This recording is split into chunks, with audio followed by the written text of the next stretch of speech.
I think it was the first time the team really found its way into the hearts of the club. Building teams is something I've learned to do across my career. Being invincible throughout the season is amazing. Maren Mjelde has sent them into the semi-finals. I was always obsessed with football my whole life. When Emma came in, she changed everything. Chelsea are going to the Champions League final. Every team grows the most with that type of pain. I always say to players in those disappointments, never forget them, because you need that setback before winning. It's crazy to think this amount of good players can be on one team.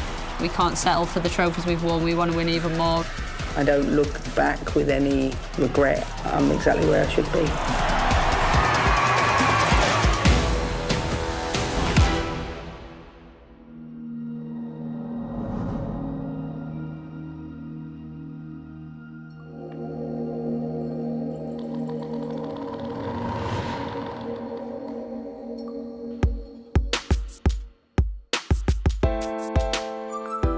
I'm sure the process how I got this job was very different. It was different then to what it is today. But what I know is I got a phone call saying one of the players at the time, who was one of my former academy kids, Laura Coombs, had given him my number. And he called me up, Pete Stewart, and said, would you be interested in managing the team? And I remember coming to the training ground probably the following morning to have a look around. When Emma came in, she changed everything, really. She demanded what she wanted from the start. I was a young player, so you just wanted to impress, really, and I had so many older, experienced players around me. I had a lot of the girls telling me that she's coaching America, she used to coach in Arsenal, so that was exciting. I had a successful career at Arsenal, and I think for me, I needed a new challenge. And I knew, obviously, that Emma had gone to Chelsea. I'd seen her grow throughout her career, and I knew what she was capable of and what she was hoping to build here at the club. For me, I wanted to be part of that. It felt like the right decision for that time, even if I didn't know how long I was going to do it for. I think because the club was starting anew, it was building. We were obviously a professional setup, and we were training day in and day out, and we could improve and get better. You could see it developing.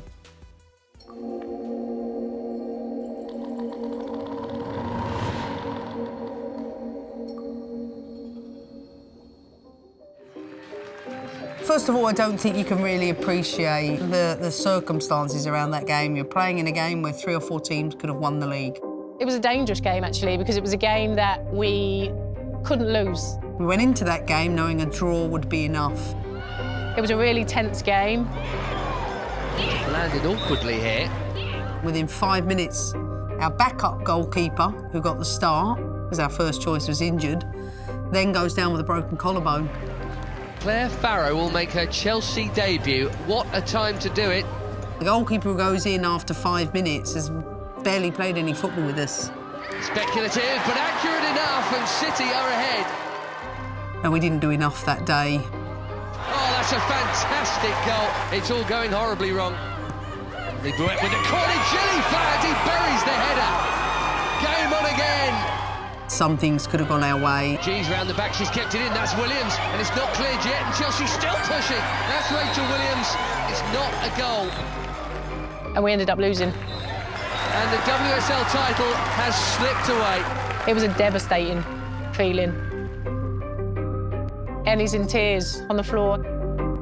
You know, it was hard to say something in that moment because everyone was absolutely devastated with the result. I think, like I always say to players in those disappointments, never forget them, because they do come round again. And I said that to Annie, you know, my word, we will be back here again. And I remember going to a restaurant with the team after in complete silence, and Paul and I put a napkin out and we talked about the players that we were going to sign. Sometimes from them moments is when you learn the most. And I think that was probably one of those moments. I think without that defeat, maybe we wouldn't have accelerated our progress as quickly as we did, because you need that setback before winning. For the next season, I think by the time we got back and we started pre-season for the next year, we were ready.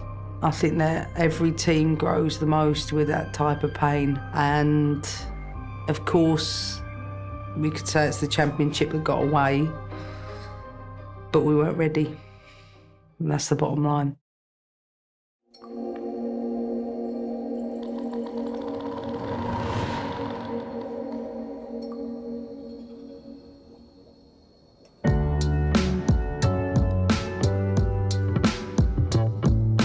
from the minute I could get up, the minute I could walk. I think I still hear it from my mum and dad. That's all I've ever loved doing. I would either be reading the back pages of football, or I was watching football with my dad, or I was outside playing. But I was always obsessed with football. Playing out in the flats was something all the kids did, and the football pitch was the centrepiece. Hanging about across Camden, whether that's youth clubs, spent a lot of time in those places after school, and just being around so much diversity. You know, it's a wacky place. And I wanted to play football, albeit recreationally, with my friends, and I actually realised at the time I couldn't do that. I was really struggling. I had a surgery to try and create fake cartilage so that I could try to absorb shock so I could walk every day. You know, my realities were, do you want to walk? Not, do I want to play football? And I want to walk, and I want to play with my son. So when you're faced with situations like that, it's devastating, because of course I didn't get to play football, even recreationally, anymore. I think over the years I've accepted it. At the time, I'm sure if you ask my family, they will tell you I had a really hard time with it for probably a long time. But now I just think it's meant to be. This is what I should have been doing, and I don't look back with any regret about anything. I just know that I'm exactly where I should be.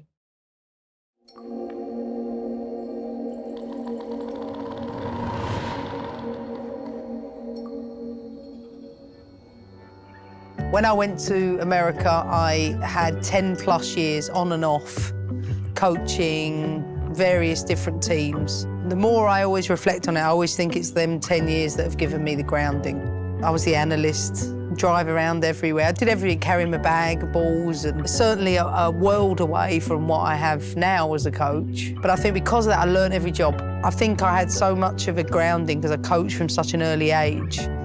That's been the foundation for me going into my 30s. Well, I came back from Chicago in 2010, and I really needed a break from coaching. That is such a clear memory. And I remember going down to Covent Garden. My father's bureau was like a madhouse of people coming and exchanging money every day, their holiday money, and I realised he didn't have an online portion of the business. So I set up Covent Garden FX, as it's now known, and I absolutely loved it. I loved working Monday to Friday and weekends off, and then I got bored of that quite quickly.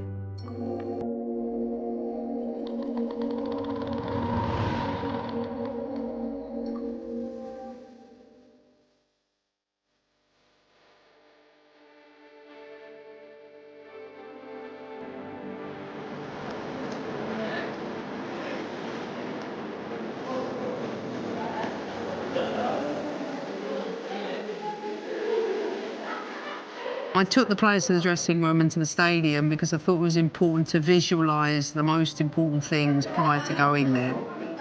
So I worked hard with the team about how to manage your emotion. If you want to take photographs, get it out of your system as much as you can. Familiarise yourself. Get out your anxieties today.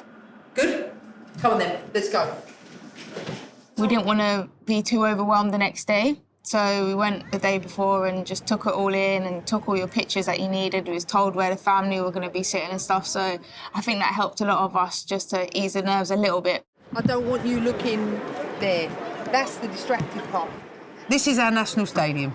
All of us have grown up watching men do this, play finals at Wembley, and we are the first female club side to play in an FA Cup final at Wembley. Hugely historic moment, but one that I didn't want to become an occasion.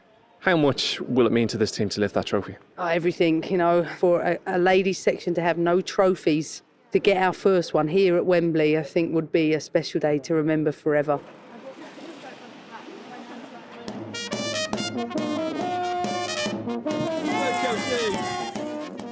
For many around me, it was their first trophy, and I could sense the anxiety, the worry, the doubt, the ambition all at once.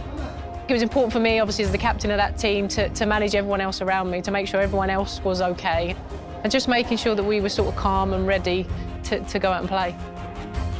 Being in a world-class environment and having the likes of Chaps, Ji So-yeon, you know, you couldn't really go wrong. Emma's a big believer in understanding what it's like to be in a big first moment.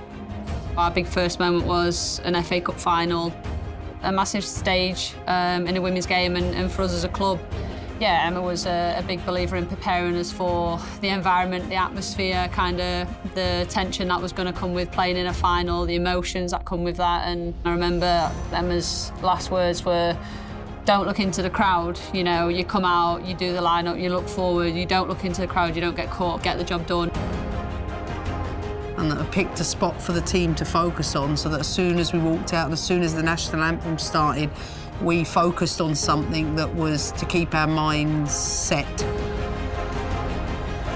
And I looked across at the opponent and I saw them waving to their mum and I thought we're going to win the game today.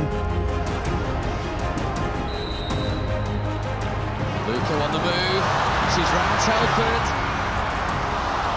And Luco once more, up against Bassett. And round up, and then try to find G.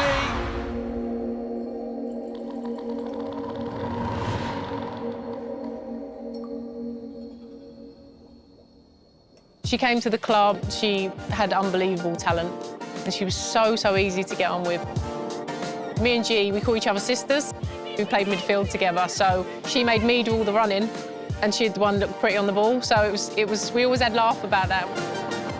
G's unique in personality and profile as a player. I promised her we would compete, even if I knew at the time she was coming into a club before we were quite ready for her, that she trusted me. And in turn, our relationship has always been, you know, very important to both of us because she has been instrumental in the titles we've won since I've been here. And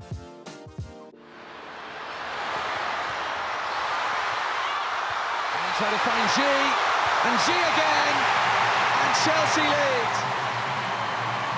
I actually do remember the knee tag because I actually have a scar because the pitch was a bit like sandy. I mean, I guess I can take that on for forever. I remember saying to the team at half-time, when your legs start to suffer in the second half, I want you to visualise their captain walking up the stairs and you're going to stand at the bottom watching her lift the FA Cup. And I want you to remember that every time you feel the game sapping your legs. That was hooked off the line by Davison. And there it is. The first Wembley winners of the Women's FA Cup are Chelsea. And they have their first piece of major silverware in their history. I darted towards Emma, and I think I ran so hard and ended up on her back. I think she accused me of giving her whiplash. It was a thank you as well to her because she made me captain, obviously, of the team. I love that picture because G is in the background. I think she's just, you know, it looks like she's been placed there. The reason I brought G to the football club was for moments like that. So I think it was the first time the team really sort of found its way into the hearts of the club. My personal opinion about pressure is this, that it starts with, from me, I understand what it means to work for Chelsea, but at this stage we were still in our infancy, building a team, competing on all fronts. And I think I remember Bruce at the time feeling that maybe this success, this title came maybe a year earlier than perhaps had been planned. So, yeah, the club have just, as always, supported the team, been proud of the team. Chelsea's about trophies and about winning, and I wanted to develop, and, you know, Emma's an unbelievable manager at doing that. She expects us to want to win every trophy that we, you know, take part in, and yeah, I think winning it early on, it set the tone for the rest of the season and, you know, the rest of the years to come at this amazing club. League title next? Yes, that's the next one. You know, Fran Kirby's back now and will be available for selection next Sunday. So I think that's going to give the girls a real boost on top of being FA Cup winners. Say that again. FA Cup winners, yes! You know, when I first joined the club in 2015, I never thought, you know, it would go the way that it has, that I have achieved what I have achieved at this club, won the trophies that I've won.